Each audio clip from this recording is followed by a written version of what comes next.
상쾌한 아침 원주에서 출발합니다.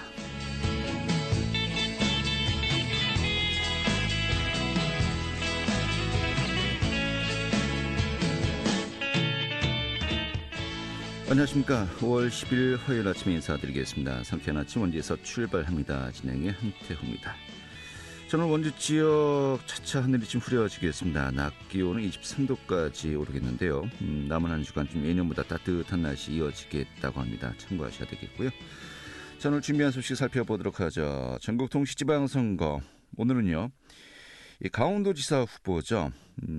이광재 예비 후보와 함께 좀 여러 가지 또 많은 또 고민 끝에 이 출사표를 던졌습니다만은 개인의 소회 또 강원 영서 남부 지역 원주권을 중심으로 한 이 강원도지사로서의 공약 어떤 것들이 있는지 이 정책 내용도 함께 또 들어보는 시간 준비했습니다. 많은 분들 이 청취 부탁드리겠고요. 또 원주문화재단이 함께하는 한여름밤의 꾼 행사 또 오늘 또 소개해드리도록 하죠.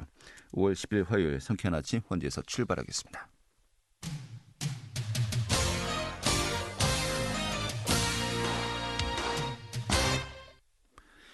네, 제8회 전국 동시지방선거 이제 20일 정도 앞으로 다가왔습니다. 특히 이 도지사 후보 대진표가 확정되는데 좀 많은 갈등 또 우여곡절 난항이 있었습니다만 이제 확정이 되었고요.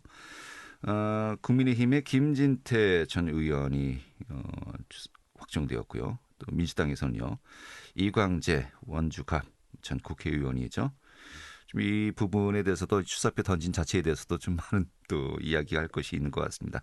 오늘 이광재 후보 스튜디오에 자리했습니다. 안녕하십니까? 네, 안녕하세요. 네, 반갑습니다. 뭐 며칠 사이 벌써 얼굴이 많이 타셨어요? 네, 늦게 왔으니까 더 열심히 해야죠. 예, 알겠습니다. 제가 이제 질문을 여러 가지 준비했습니다만은 아무래도 원주 지역구 원주갑 또 국회의원이었는데 이 경제 사퇴를 하고 또 상대 후보도 역시 마찬가지입니다. 이제 보궐선거를 치르게 하는 것은 책임 있는 거 아니냐라고 또 이제 비판하고 있고요. 좀 먼저 이 부분부터 좀 개인의 소외랄까요? 또 많은 고민이 있었던 것으로 알고 있습니다만은 좀 어떻게 또 이번에 출마를 결심하게 되었는지 먼저 소위부터 좀 말씀드리겠습니다. 부탁드리죠. 네, 원주 시민에게 각별한 죄송한 말씀을 드리고요. 원주 시민들이 그만 오라고 할 때까지, 됐다고 할 때까지 원주를 더 챙기도록 하겠습니다. 주변에 만류가 많았습니다. 그냥 국회의원으로 꽃길을 가지. 그리고 외교통일위원장이고 내년에 원내대표 도전을 하고 편한 길을 가지 왜 이 도지사 선거에 나오냐는 만류가 많았습니다. 근데 많은 분들이 국회의원으로 그 배지를 달고 다니는 것보다 이 강원도가 지금 어떤 면 단위에서는 애도 하나 안 태어나는데 강원도를 좀 일으켜서 좀 보람된 정치를 해야 되는 거 아닌가 이런 얘기가 많이 있었고요. 그리고 대선 전에는 도지사 후보가 많았는데 대선에 패배하고 나니까 도지사 후보가 다 없어진 거죠. 예. 네, 그런 것도 있었고 그래서 제가 노무현 대통령과 함께 오랜 시간을 했던 사람인데 노무현 대통령은 떨어질 걸 각오하고 3번이나 부산에 출마를 했는데요. 저는 강원도민한테 각별한 은혜를 입었고 그 은혜를 갚는 게 제 도리라고 보고 또 강원도를 일으킬 수 있는 인물은 저는 이광재라고 생각합니다. 그래서 사랑하면 운명을 거는 거죠. 원주 시민 여러분 사랑합니다. 저를 좀 도와주십시오. 알겠습니다.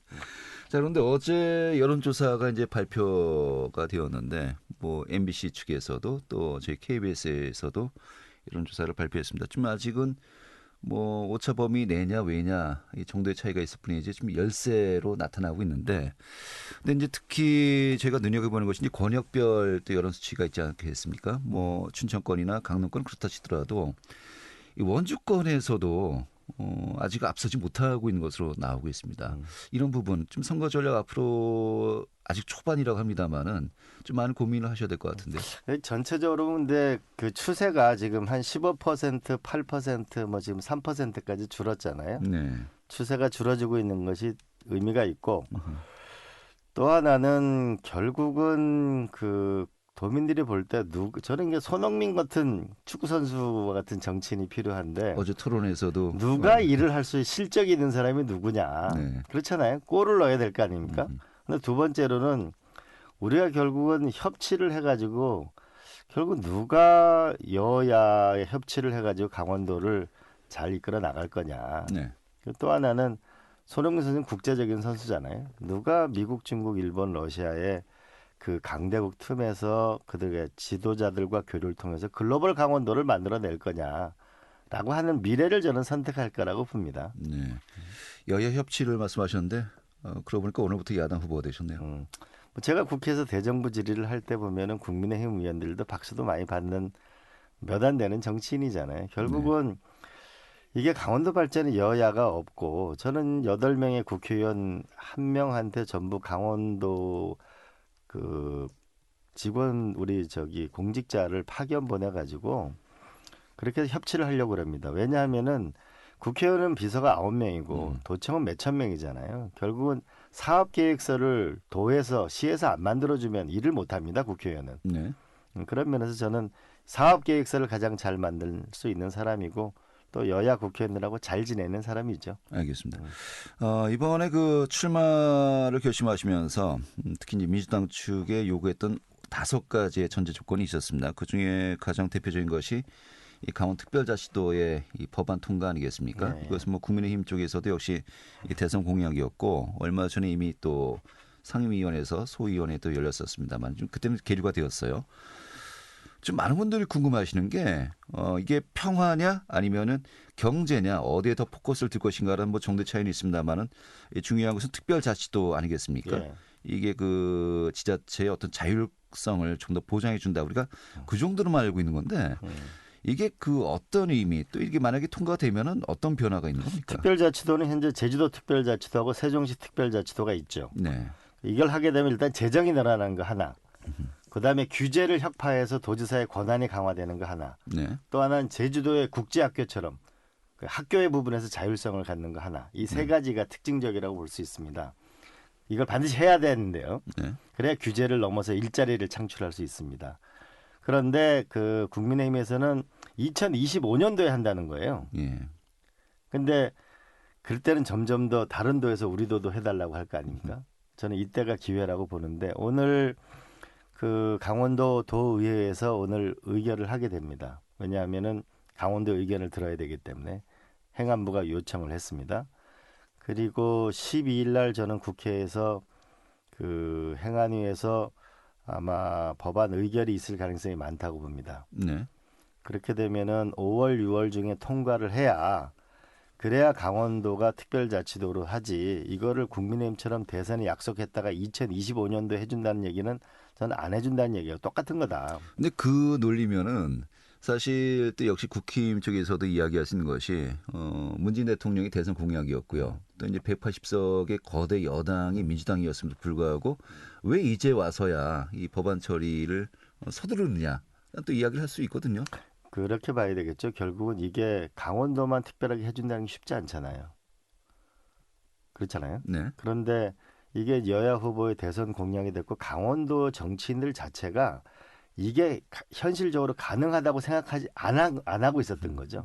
근데 제가 도지사 권유를 받고 나서 생각을 해봤죠. 이광재 도지사가 되는 것보다 더 중요한 건 강원도민이 잘 되는 게 더 중요한 거잖아요. 그래서 제가 5가지 요구 조건을 낸 거죠. 특별자치도를 해주면 내가 강원도에서 나가겠다라고 해서 이제 드라이브가 걸리기 시작한 거죠. 네. 그래서 민주당이 약속을 한다고 해서 내가 서류로 내놓으라고 했죠. 그 날짜까지 못 박아가지고. 알겠습니다. 그래서 된 것이죠.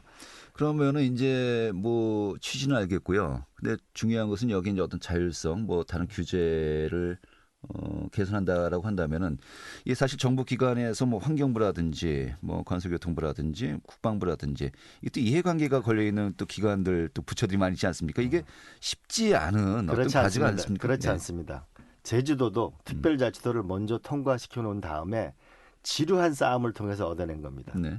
그러니까 제주도 특별자치도가 이미 있는 거기 때문에 우리는 그거에 준해서 우리는 얻어나가면 되는 거죠. 그렇다면은 지난번 소위가 이미 열렸을 때도 아마 이런 부분들이 또 정부 부처에서 문제 제기를 하면서 반대했죠. 예, 계류가 되는데 그거를 정부가 찬성하는 공무원 자체가 나는 없을 거라고 봅니다. 근데 12일에 이제 소위가 열리는 것은 긍정적인 결과가 나올 것이다라고 어떻게 또 확신하십니까? 왜냐하면 국회에서는 국회가 결정하는 거잖아요. 네. 국회가 그 법안을 만드는 데잖아요. 미국 같은 경우에는 정부가 법안을 만들 권한이 없어요. 근데 지금 이제 대략 황당한 게 아니고 이미 제주도하고 세종시 한 것을 강원도 해보자는 거고 여야가 대통령 선거 공약에 낸 거를 지금 실천하자는 거잖아요. 예. 뭔가 새로운 걸 하자는 게 아니잖아요.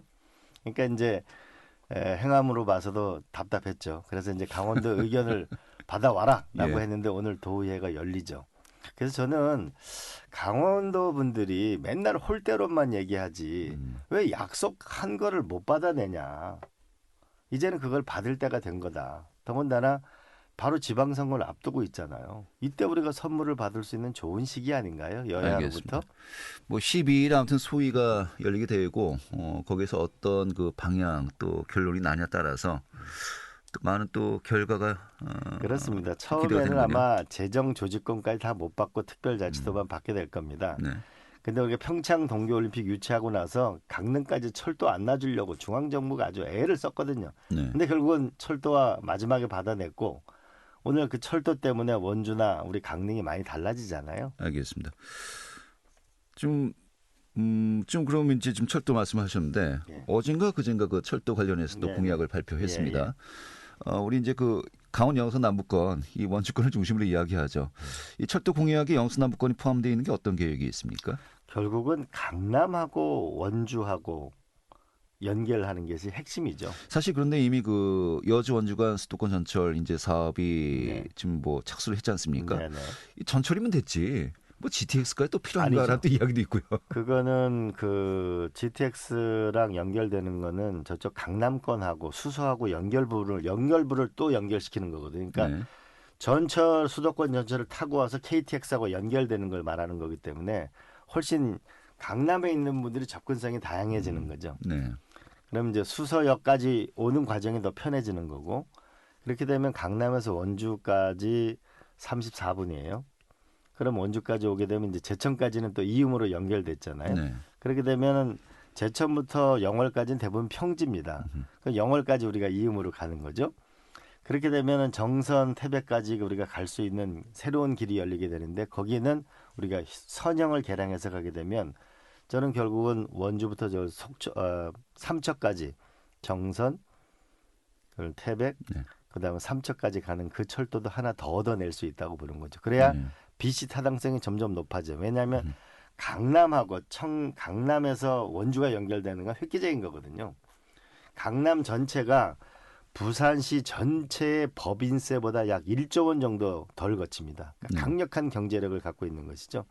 거기와 연결되면 결국은 이 강남과 강원도, 특히 원주, 횡성, 평창, 영월, 정선 이 일대의 경제력은 굉장히 좋아지는 것이고 그래서 그러면 이제 우리가 1가구 2주택 문제를 풀게 되면 우리가 시골에 갖고 있는 집을 팔기도 좋아지고 서울 사람들은 1가구 2주택에 세금 부담이 없기 때문에 우리는 인구 유입이 상당히 크게 일어날 거라고 봅니다. 네. 도래기 풍선 효과를 우려하는 목소리도 그렇지 많이 있는데 않습니다. 인구 유입이 된 것이 아니고요. 우리가 여기서 강남으로 가는 게 강남에는 32평 아파트가 20억이잖아요. 네. 결국 여기서 교육 여건만 강화되면 저는 일로 오는 건 시간 문제라고 봅니다. 왜냐하면 서울이 생활비가 너무 비싸거든요. 뉴욕을 보게 되면 보통 그 지하철을 타고 출퇴근 시간이 40분에서 1시간 30분 정도 하거든요. 그러면 이제 이미 그 우리가 기업 도시에 보면은 강남에서 출퇴근하는 사람 제법 있습니다. 그러면 여기다 역세권 개발까지를 우리 함께 만들고 특히 교육 부분을 강화해 놓으면은 저는 여기서 살고 강남으로 출퇴근하다가 결국 판교로 출퇴근하다가 결국은 여기가 삼성 우리 헬스케어 산업이나 의료기기를 삼성 쪽을 데리고 오게 되면 결국 여기에 살게 되겠죠. 알겠습니다. 뭐 교육 문제부터 시작해갖고 전반적으로 좀 본인의 어떤 생각들을 이제 풀어내고 계신데 지금 삼성 헬스케어 사업을 이제 이야기하셨어요. 현재 그 국민의힘에서 좀 해당 지역의 좀 대표적인 공약으로 이 삼성 반도체 공장 유치를 이제 이야기하고 있거든요. 이제 그 대상지는 이제 불원 산업단지가 되겠고요. 그 대안으로 지금 삼성 헬스케어 사업을 이제 이야기했습니다. 저는 이렇게 얘기하죠. 삼성 반도체 한번 예. 유치를 같이 해보자. 네. 뭐 저는 안 된다 이런 얘기를 안 하는데요. 결국은 기업이라는 건 이익이 맞아야 되잖아요. 네. 우리하고도 맞아야 되고 그러면 세계 최강의 의료 데이터를 갖고 있는 게 국민건강보험공단이고 국민건강보험공단이 100조짜리 회사입니다. 네. 그러면은 삼성이 앞으로 미래 산업을 보면 하나가 휴대폰 반도체가 있다면 또 하나가 헬스케어, 스마트 헬스케어 산업이거든요. 네, 미래 먹을거리 사업으로 계속해서 가장 많은 노력을 강력한 걸로 기울이고 보고 있죠. 그리고 예. 또 하나는 바이오로 보고 있습니다. 그러면 이 헬스케어 사업부를 우리가 확실하게 원주로 가지고 오자. 그것이 나는 효과적인 전략이라고 보고요. 네. 또 하나는 원주는 만도가 있잖아요. 네. 앞으로 현대자동차가 가는 거는 전기차, 그다음 로봇 산업이거든요. 이거를 가려면 결국은 만도가 이번에 CES에 그 발표한 로봇의 발을 만든 게 만도고 네. 자율 전기차에서는 강자가 만도거든요. 그다음 횡성엔 이모빌리티가 있잖아요. 그렇죠. 그렇게 되면 결국은 현대의 미래 사업이라고 볼 수 있는 전기차 그리고 미래 산업이라고 해서 로봇 산업을 이곳 횡성 원주에 유치하는 것이 저는 훨씬 더 현실적이라고 보죠. 그리고 네. 삼성 반도체 문제는 노력을 해보죠. 우리가 한번. 그러나 예. 기업이라고 하는 거는 우리가 조건에 맞게 하는 거고 그걸 우리가 해 나가면 조건을 좋게 하면 삼성 반도체도 유치할 수 있겠죠. 그런데 삼성 관계자랑 제가 사실 한 10여 차례 이상 만나봤는데 결국 우리에 맞는 것은 헬스케어하고 의료기기 쪽을 집중하는 게 좋다고 보고 우리가 교육 여건을 대대적으로 강화해 달라는 겁니다. 우리 후보님이 예전에 그 여시제 활동도 하셨었고 또 여시제가 사실 또 삼성과 또 많은 또 관련이 있는 단체로 알고 있습니다만은 그런 또 네트워크는 아직도 형성이 되고 있는 겁니까? 여시제하고 삼성은 관련이 없고요. 예.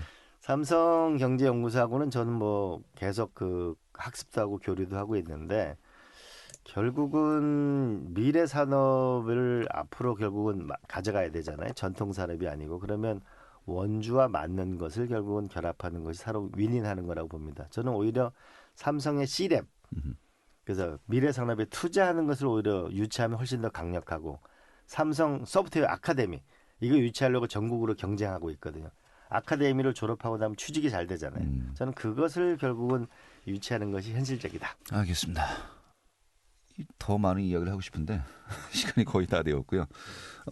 좀 제가 질문 드린 것 중에 좀 더 이제 뭐 보충한다거나 아니면 좀 본인이 또 우리 원주권 또 영수 남부 지역 시민들에게 좀 더 이야기하고 싶은 것 좀 오늘 또 마무리 발언해 주시면서 정리하도록 하죠. 예.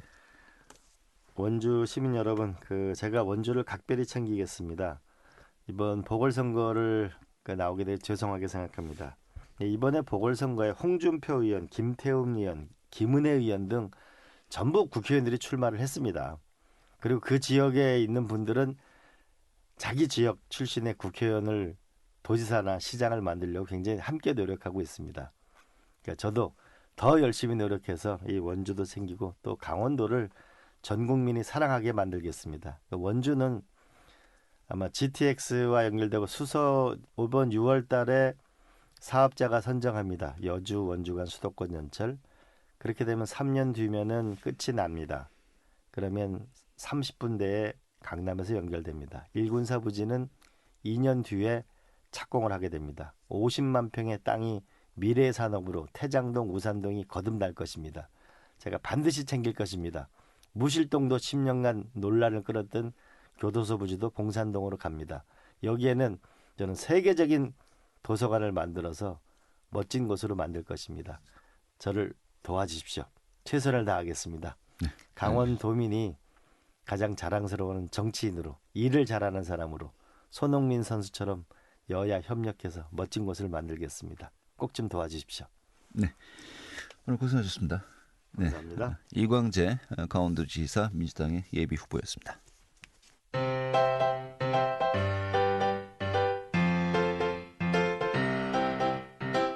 KBS 원주방송국이 유튜브 다시 듣기 서비스를 실시합니다.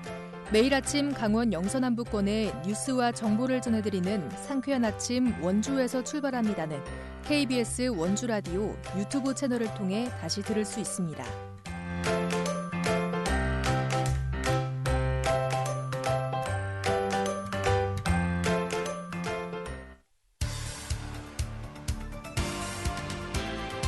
알찬 정보, 생생한 현장의 소식을 전해드립니다.